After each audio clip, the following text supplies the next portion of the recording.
welcome to the Car Lounge, guys. Tonight we got Brock and Devin. Dan is having technical difficulty because Yeah, 5 hours of phone he updates. hasn't updated his phone in a few years, and to run these programs, you have to have a. It makes him update his browsers and his system, and it told him he had over 300 minutes of updates. So we're going to be a while. So I'll just throw out a bunch of topics that we have. And the real reason we're doing this live on here tonight is we're going to try to use this for breaks to see if the system works right and see how it works. But Devin, big news today I saw was that apparently the CEO of SGC immediately resigned, and they said that they are no longer doing like any kind of bulk submissions. Do you think that's because of PSA, the parent company, bought SGC, and now they're just almost trying to squeeze them out? I do. I think that's gonna be the popular vote. I think some of the smaller grading companies are gonna have issues. I think PSA is gonna really look to take over the market. Uh, but I don't know. eBay starting their own thing. It'll be interesting to see. But it seems like it's coming down to just the few giants of the game taking control. Yeah, and it's almost, to me, it's frustrating because you, and I saw a thing online somebody wrote, and it was actually a pretty good write up about it, and it said they're trying to pretty much squeeze out the SGC because they didn't like that. I guess people were submitting to them only because of they could do their turnaround faster and things of that nature, and they wanted it to more be like they wanted SGC to be more like PSA, and I guess the thing is the people there don't want it to be. And I guess a few of them are just getting squeezed out because if the CEO resigns effective immediately, that usually means that you're given a severance package and told to take a hike. Yeah, Yep. and that's a shame because I like, we did a whole episode a while ago, Brock, Dan, and I, on all the different grading companies that we use, and we use a lot of them, and we like using SGC just because of the turnaround. And even though the stuff to a reseller brings 10% less, your your time with the product out isn't near as long though either. So it's more liquid. You can turn the stuff over faster if you can get it back faster.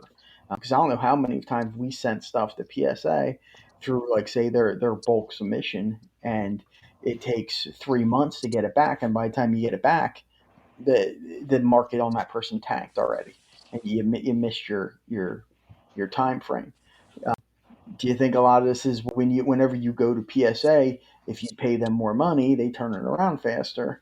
Where SGC, they only had two options. They had the regular 15 to 20-day option and the 1 to 2 day turnaround, which we just did for a customer last week, and it was, I think, $40 a card for a 2 day turnaround, which was awesome. I sent the stuff. I mailed it out on a Monday night. We got it back, I think, the next Tuesday in hand.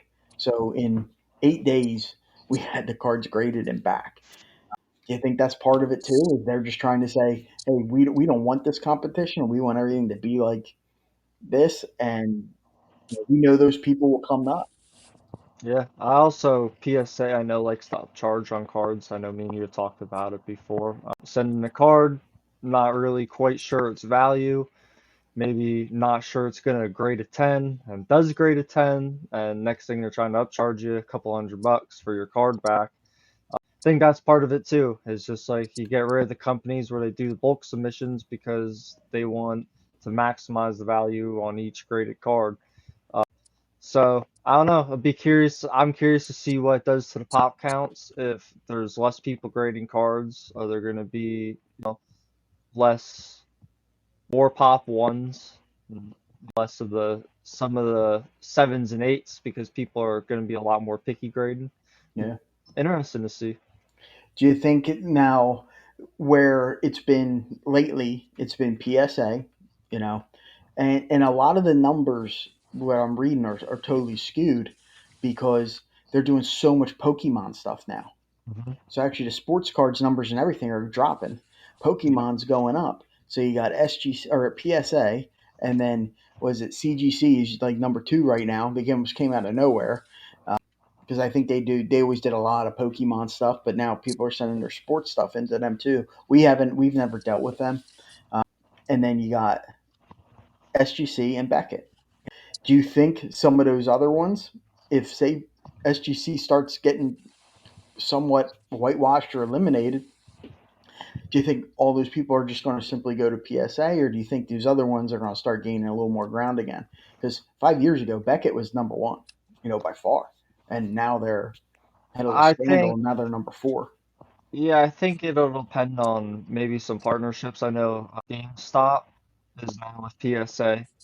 Their GameStop, the last I had seen, is they're going to be done selling games in general. They've moved completely into the trading card realm, which shows how big Pokemon's become Mhm. again. Um, but they also do their own grading. GameStop, they send out through PSA. So it's going to be tough for other grading companies. I think PSA is just going to be on the up and up. It's tough because like you always want options, number one, and now it's almost. But then there are like you as a someone who sells does a lot of Mhm. repacks, things like that.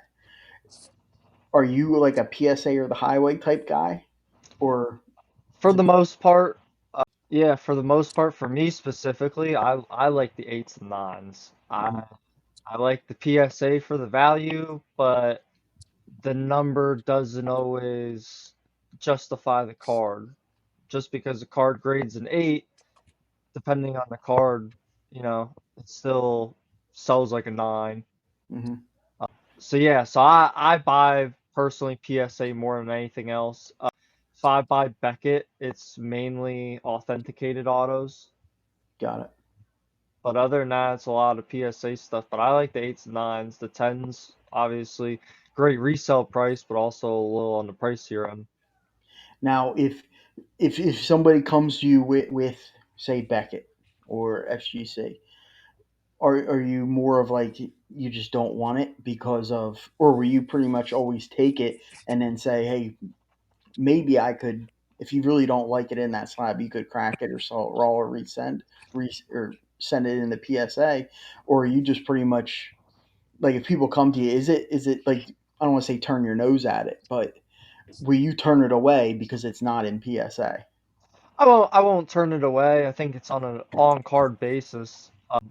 If I like the card, don't really matter who it's graded by. Even if it's a grading company I never heard of, like you said, you just recraft the slab, send Mm-hmm. it into PSA or whatever. So I will buy the card for the card, but I won't always take the grading companies at cost. Like obviously a PSA 10, I don't consider even an SGC 10 compared to a PSA 10.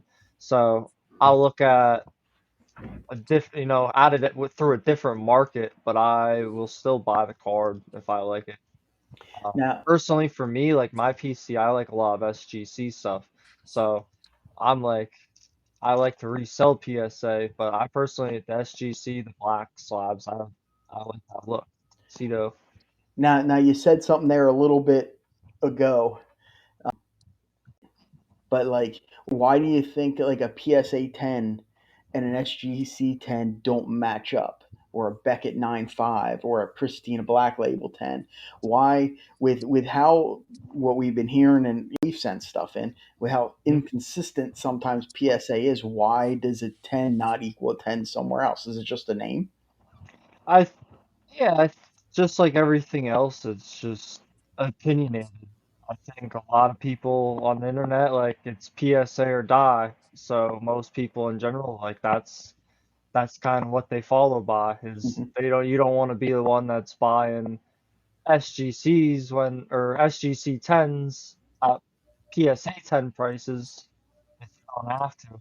As for me, I think we've kind of lost even the eights and nines. I think they've lost their way on values. Like I would consider a PSA 8 around raw value. Now lately, it seems the prices have dropped or the eights are being less than. I just can't see you paying $20 to grade a card at the minimum and even being graded an 8, being able to sell less than what it raw, like it don't make sense to me. Yeah, no, I Uh, agree with you there. but yeah, it's tough with the overwhelming majority looking specifically for PSA, or if it is Beckett Black Label, but even you don't see them very often. So for the No, most part, the Beckett cards I have, a lot of people are just like interested in PSA stuff. So I'm yeah. not trying to buy too much stuff that I'm gonna hold on to for long periods of time. Brocco, what do you think, buddy? I don't know. No, no, no comment on it. Like, if do you think a PSA 10 and a SGC 10 should be worth the same amount, or do you think PSA is that much better than everybody else? Mm. PSA Not gets the hype. really. Yeah, I don't really Does it matter to you, Brock? Like, do you care what it? know. If you like the card, you just like the card. Yeah, Yeah. I don't care if it's raw or graded. Do you care who it's graded by? No, No. I like SGC. I like in PSA. And I know, like, part of it with me is I almost don't like it. Number one, they have juice in the game. You know, they're controlling pop counts. They're submitting the vault, eBay, all this stuff now. So it's like I feel like they're supposed to be a third party grader. Now they're kind of in everything. So to me, it seems like we submitted a card last week for one of our clients to PSA, and it came back. It was a Caglione. We probably sent like 4 or 5 of them. He got, I think, three tens, two nines, and then one of them came back, I think, a six. And the six looked perfect. I mean, you look at it under the scope, you put it on the measurement thing. It looked better than some of the ones they gave tens to. And it wasn't an auto grade either. It was just a card grade. So it's like, are they trying to control or saying like, "Hey, we gave them all these nines and tens. Let's dump a six on them and see if they resubmit it." Because a lot of people do that. I won't do it. I think that's absolutely ridiculous. But a lot of people do that, and so they're looking to get another whatever it is, at a high level, a 40, $50 submission again. So that aggravates me about PSA. And that's why I don't understand why people are like, oh, PSA or die, we need PSA. I get it. They're, but why are people who are not resellers, collectors, why do they just want PSA? I don't know. I think the slab's ugly. You drop it, damn thing cracks. So I just don't get it. So Yeah, I don't, it's just very opinionated. Like a lot of things in life, it just seems that every, feel like you said, PSA's pushed so much by whether it's eBay and Card Vault. It just seems that a lot of people just listen to that. yep, yeah. So we got some comments now showing up. They want to know when you're going to start grading cards, man. Because you're taking over the game. You know. Well, funny, so myself, but I've actually, Nick, these has started grading cards. They've been doing it a while. Obviously, you guys have been doing through a couple different companies. So we're going to be starting to grade cards soon. We're pushing it for the group. Any cards that get hit in any breaks or any of my repack breaks, if they want to grade the cards, they can send them to me and we'll clean them up, take a look at them. Nick takes care of all that, takes care of all the shipping. He's become the expert kind at it, so I Yeah. let him handle that. I'm like a I'll shipping buy the department. cards. Yep, I buy the cards. He can grade them. So it's the now here's the next thing. Next quick topic here, and I'm trying to like look on my phone because I've stuff texting me on there too. If like Jeff Wilson, who is I think he's good for the hobby. You guys brought a lot of attention to some things. He came out earlier this week and said we're going to shock the world or redo the hobby on Wednesday. Well, it's what you're doing. It's pretty much certified repacks by PSA that he's just selling through his store. So Yep. what, and you might be able to give me more info because I'm not in big into the repack world. When he says it's certified, it's a certified PSA repack. Does that just mean like they're just saying like it's not fake? Like 'cause some repackers might be pretty scummy and they might be putting fake cards or something in these boxes. What's the difference between what they're trying to do and like say what you do when you do repacks? Uh, well, I guess everybody has their own system, sorta. So if he's certified, all his arena clubs the same way. They do repacks. But my guess is that they're licensed autos, and if they're all graded, they're probably straight from PSA, their vault or whatever. So probably like PSA owned cards that they're sending in. But yeah, not really a difference. It seems to be like the new wave. It's tough when a lot of these cards nowadays are climbing up in the thousands of dollars, and a Hmm. lot of people can't afford them, especially the downtowns, the kabooms. Booms. Yeah, the market has just gotten to a point where it's hard for people to collect these kind of cards. So the repacks are a good way just to kind of get in cheap, as are the Razes. It's just become like a new wave of getting people, especially who are just starting into the hobby, to kind of get their hands on cards that, can really start a collection too.